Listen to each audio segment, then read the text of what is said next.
Bismillahirrahmanirrahim. Assalamualaikum warahmatullahi wabarakatuh. Saya Zuhrayanti SPDI, Guru Pendidikan Agama Islam SDN 1106 Padang Gargur, Kabupaten Padang Lawas, Sumatera Utara. Baik, kali ini kita akan membahas materi kisah hijrah Nabi Muhammad SAW di Madinah, Pendidikan Agama Islam dan Budi Pekerti, Kurikulum Merdeka fase B kelas 4. Sebelum kita ke materi, ada baiknya kita berdoa terlebih dahulu. Bismillahirrahmanirrahim. Raditu billahi rabba wa bil islami dina wa bi Muhammadin nabiyya wa rasula.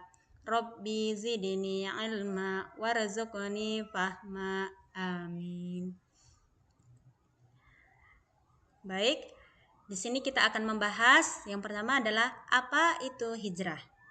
Hijrah berasal dari bahasa Arab, yaitu hajaro, yang berarti berpindah atau meninggalkan suatu tempat. Hijrah dalam konteks Islam adalah berpindah dari satu tempat ke tempat lain untuk menjaga agama dan mencari keridhaan Allah Subhanahu wa taala.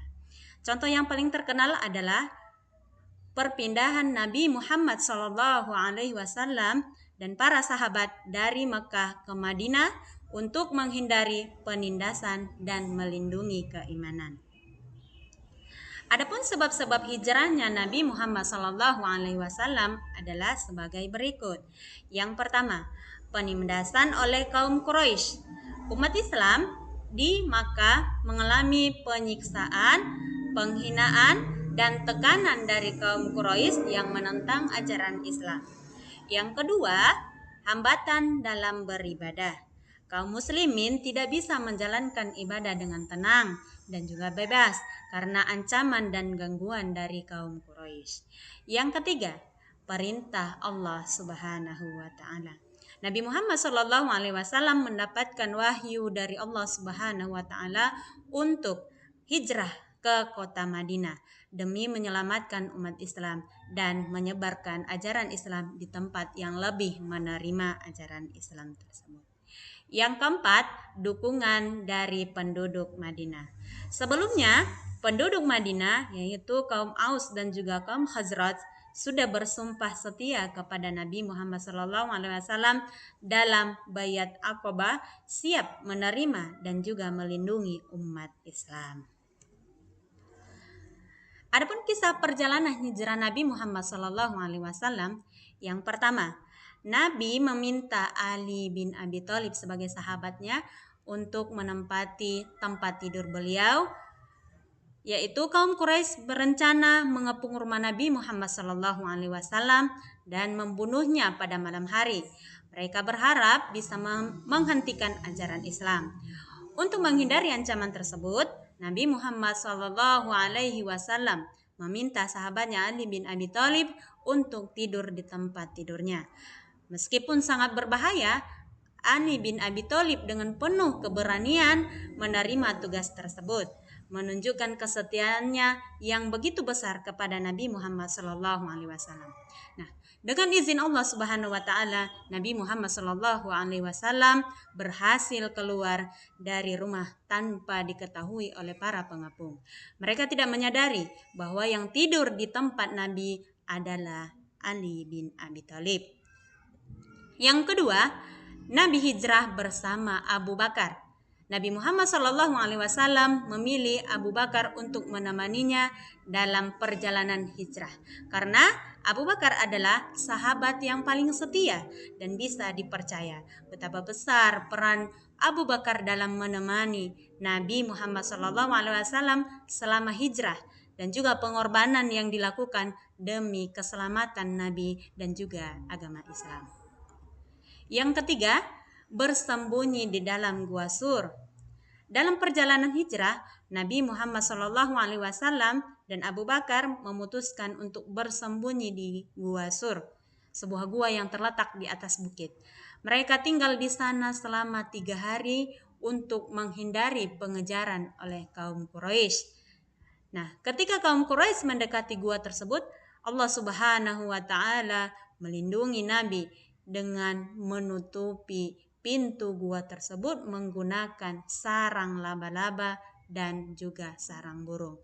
Tentu ya, keadaan yang seperti ini kaum Quraisy melihat ini, mereka mengira bahwa tidak akan mungkin ada orang di dalam gua tersebut, sehingga mereka pergi tanpa memeriksa lebih lanjut apakah memang ada di sana Nabi Muhammad SAW dan juga Abu Bakar. Selanjutnya, setelah itu Nabi Muhammad SAW tiba di Madinah. Setelah menempuh perjalanan yang panjang selama 8 hari dari Makkah, Nabi Muhammad SAW dan Abu Bakar akhirnya tiba di Madinah. Mereka disambut dengan sukacita oleh penduduk Madinah, baik kaum muhajirin yang berhijrah dari Makkah maupun kaum Ansar, yaitu penduduk asli kota Madinah.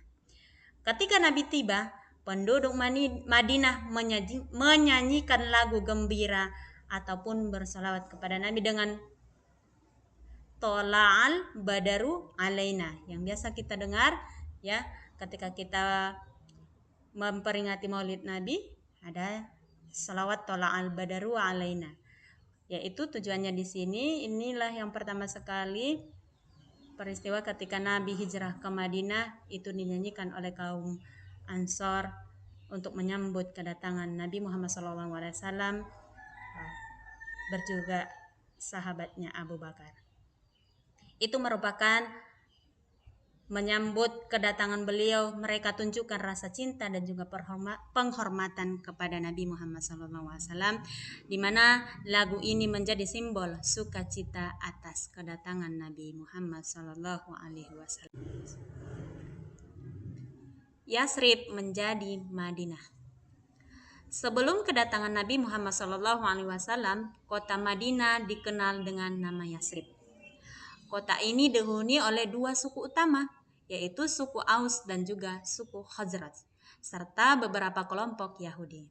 Setelah Nabi Muhammad SAW hijrah ke Yasrib dan menetap di sana, kota ini diberi nama baru oleh Nabi, yaitu Madinah Al-Munawwarah, yang berarti kota yang bercahaya, atau Madinah saja yang artinya kota Nabi.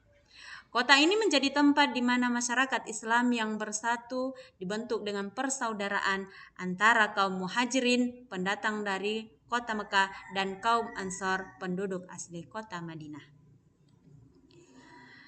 Hikmah hijrah Nabi Muhammad SAW.